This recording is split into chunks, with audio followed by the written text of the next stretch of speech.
What's up, guys, and welcome back to another episode of Turf Therapy. Man, it is a beautiful day today. So first of all, I'd like to thank all of the new subscribers that just jumped into the channel. My name is Rob.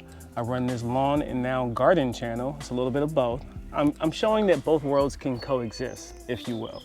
I use lawn and garden to deal with stress, you know what I mean? I've been in the military for 14, 15 years, and this allows me to bring a little bit of sanity and just peacefulness back to my life. No matter how stressful things get at work or in your daily activities, when I come in the lawn and when I come in the garden, all that stuff doesn't matter. So if you're new to the channel, make sure you hit the notification bell so you can get notified when I upload a new video. But that's pretty much it. So let's jump straight into it. Today's episode is about it's a follow-up on my worm castings, but I had a little work to do around the yard. So we're gonna get there, just hang on with me. The video shouldn't be too long. I hope it's not too long. I just wanted to show you guys a little bit of my flower bed and garden along the way, because I love flowers. So right here, these are Celosias. They are a South African plant, and I got these in the ground earlier this week when I had rain coming. I try to time all my transplants around Mother Nature. That way they can get the water that, let's be honest, nothing coming out of water hose is gonna replace what falls out of that sky, point blank period. So that's when I got them in here. But they produce these like wonderful, pretty flowers, and when June comes, this whole area is gonna be lit up. I also have some dahlias back there and some sunflowers as well. And all of my dahlias are showing me signs of life now. I had to give one a pep talk over there and talk her up, but it worked, you know, talk to your plants. They hear you, they'll come up. Outside of that, guys, we're gonna just, there's a couple chores I need to do and I'll fill you in along the way. Let's get going. All right, guys, so this is my tomato. She's in here all by herself. And technically, I'm a little late to be doing peas. I should have gotten them started more close to like 2 or 3 weeks ago, but it's all right because the weather has not been what it's historically supposed to be. So I'm thinking I can still get away with some snap peas and some peas. And the reason why I'm putting snap peas and dwarf peas in the box is because they're one of the few plants out there that will literally take nitrogen out of the air and put it in the soil. And as we know, tomatoes are super heavy feeders. So what I'm hoping is I can get something happening with these peas before it gets too hot for them. I'm also going to do the same thing in the back, but we'll get around there later.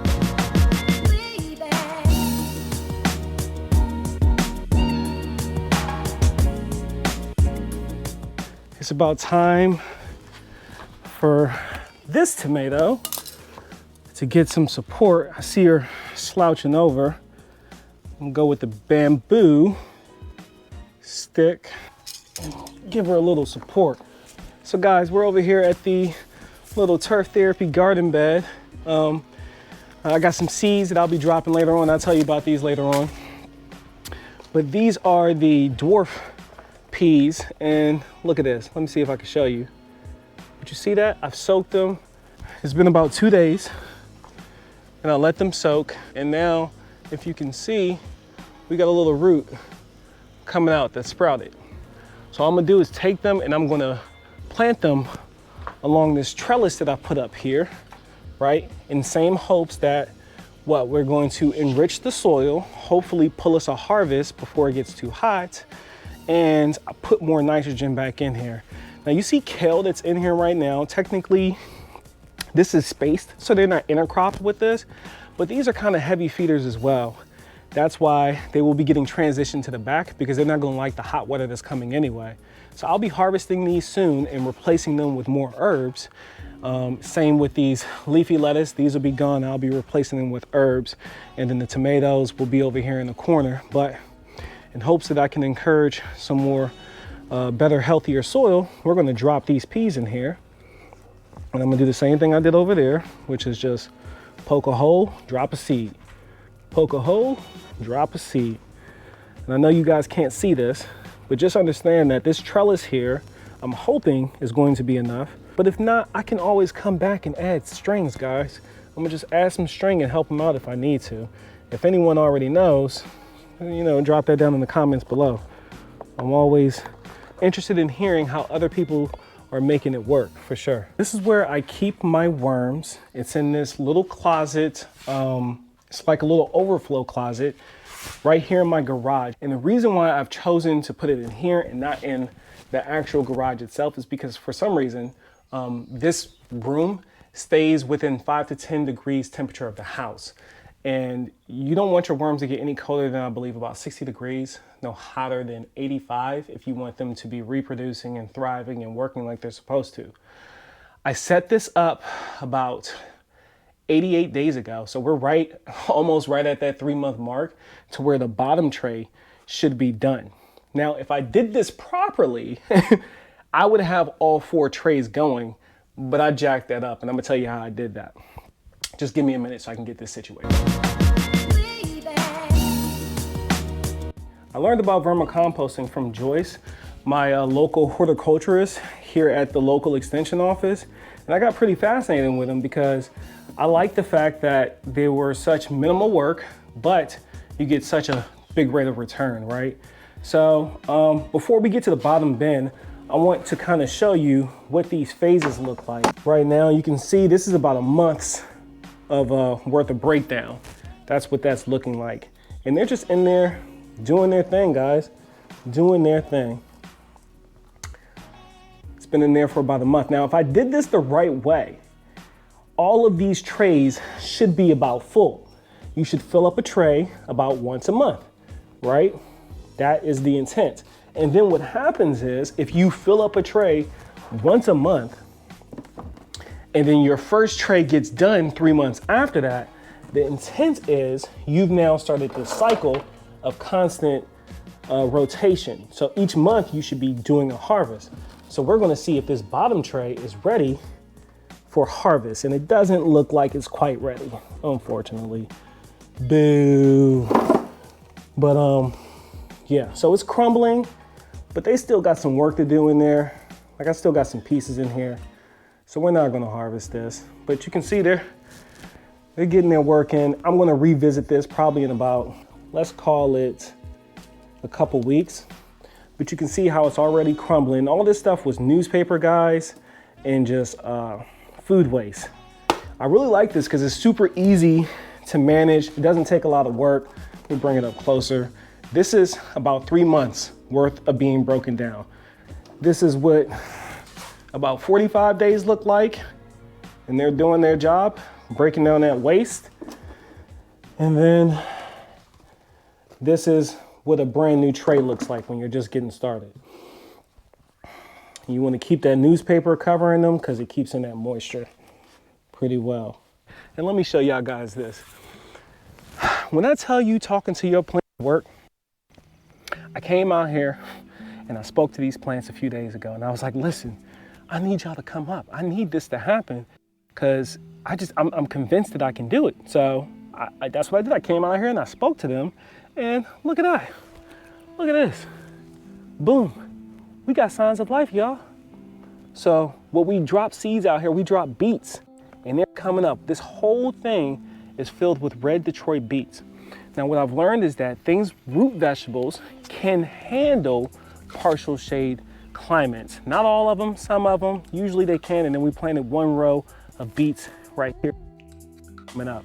Now they're clustered seeds, so more than one will come up, but I will start thinning them out as they taking off some more and letting me know who's really in it to win it. What's really cool about this partially shaded area is I will be able to extend my leafy greens, like right here. I went ahead and I transplanted some curly kale, and they love it. You know, they've been in the shade and they've doubled in size since they've been out here. They've only been out here for about a week. So we are going to finish dropping the rest of these, the dwarf peas and the snap peas back here, because I want to see how they do. Like I said, I know the warmth is coming. Since I get on a good day about 5 hours of sun back here with plenty of breaks as the sun moves, I think the peas and the leafy lettuce, I think they're all going to do well back here. which will allow me to extend my season for things that are usually cool season. So we'll see how it goes, and we'll learn. Parisian carrots, these grow like beets. You don't need a lot of space, so they're gonna do well in a container like this, you know, because these containers are only got about 8 inches of depth in them, so that's perfect. So I'm gonna drop these Parisian carrots. I have a few different types of lettuce that I'm going to direct sow to see how those go. So I'm gonna finish filling the rest of this bed right here with carrots. So we can go ahead and throw that right there. And then over here, I'm gonna do crowd cropping, and I'm just gonna plant a lot of seeds in here. I'm gonna seed them because it's just me and the wife, and I don't need them to get super huge. I just want a lot of it. So I'm gonna see how that goes. A little different from what I did up front.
Thanks for hanging around to the end with Turf Therapy, where we are healing lawns and souls.